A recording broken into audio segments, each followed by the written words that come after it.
Madam നമസ്കാരം. എൻ്റെ പേര് ജഹാംഗീർ. കാലിക്കറ്റ് ഇൻ്റർനാഷണൽ എയർപോർട്ടിലെ ടെർമിനൽ മാനേജറാണ്. ഓക്കെ, ഞാൻ കാലിക്കറ്റ് എയർപോർട്ടിൽ വർക്ക് ചെയ്ത ഒരു റിട്ടയർഡ് സർക്കിൾ ഇൻസ്പെക്ടറാണ്. എനിക്ക് 35 വർഷം സർവീസ് ഉണ്ട്. അതിലേറ്റവും കൂടുതൽ സർവീസ് കരിപ്പൂർ എയർപോർട്ടാണ്. എനിക്കറിയാം മാഡത്തിനെ, ഞാൻ നേരത്തെ കണ്ടിട്ടുണ്ട്. വളരെ സൗഹൃദമായിട്ടുള്ള അന്തരീക്ഷമായിരുന്നു നമ്മളും പിന്നെ ഇമിഗ്രേഷനായിട്ട്. മാഡം എങ്ങോട്ടാണ് യാത്ര ചെയ്യുന്നത്? ഞാൻ എൻ്റെ ചെറിയ മോൻ്റെ ഒരിക്കലേക്ക് ദുബായിലേക്ക് പോവുകയാണ്. ഇവിടുത്തെ ടെർമിനൽ മാനേജർ എന്ന് പറഞ്ഞു കഴിഞ്ഞാൽ ഞങ്ങൾ വളരെ അടുത്ത് സഹകരണമുള്ള ഫ്രണ്ട് മാതിരി പെരുമാറിക്കൊണ്ടിരുന്ന ആളാണ്. ഇവിടെ വേണ്ട കാര്യങ്ങളൊക്കെ വേണ്ട മാതിരി. ഞാനിവിടെ ഉണ്ടായിരുന്നപ്പോൾ ഉള്ള എയർപോർട്ടല്ല ഇത്. ഇപ്പോൾ കണ്ടാൽ അതിശയിക്കുന്ന മാതിരിയിലുള്ള പ്രവർത്തനങ്ങളാണ് ഇവിടെ കാണുന്നത്. ഇവിടുത്തെ എല്ലാ സ്റ്റാഫും എല്ലാം ടെർമിനൽ മാനേജർ അതിന് മുൻകൈ എടുത്ത് പ്രവർത്തിക്കുന്നുണ്ട്. അതിന് വളരെ സന്തോഷമുണ്ട്. ആർക്കും ഒരു പരാതിയോ കംപ്ലൈൻറ്റോ ഇതുവരെ ഒന്നും കണ്ടിട്ടുമില്ല. സന്തോഷം മാഡം.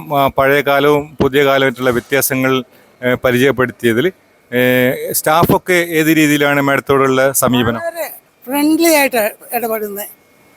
വളരെ വളരെ വളരെ നല്ല വൃത്തിയായിട്ടും മെനയായിട്ടും നല്ല രീതിയിലുള്ള പെരുമാറ്റവും കാര്യമാണ്. അവരുടെ ഓരോ ടെർമിനൽ മാനേജറെ കണ്ടതിന് കൂടുതൽ സന്തോഷമുണ്ട്. സന്തോഷം മാഡം. എയർ ഇന്ത്യ എക്സ്പ്രസ്സിനാണല്ലോ പോകുന്നത്. അപ്പോൾ അവർ കൗണ്ടറിലൊക്കെ കാര്യങ്ങളൊക്കെ പെട്ടെന്ന് തന്നെ കൗണ്ടറിലൊക്കെ അവരുടെ ഹെൽപ്പ് തന്നെ ഉണ്ടായി.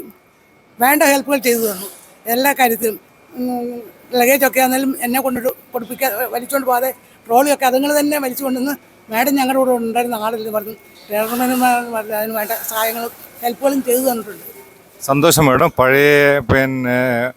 പഴയ എമിഗ്രേഷൻ്റെ സർക്കിൾ ഇൻസ്പെക്ടറായിരുന്ന അന്നമ്മ മാഡത്തെ കണ്ടതിലും സൗഹൃദം പുതുക്കിയതിലും വളരെ നന്ദി മാഡം. Thank you.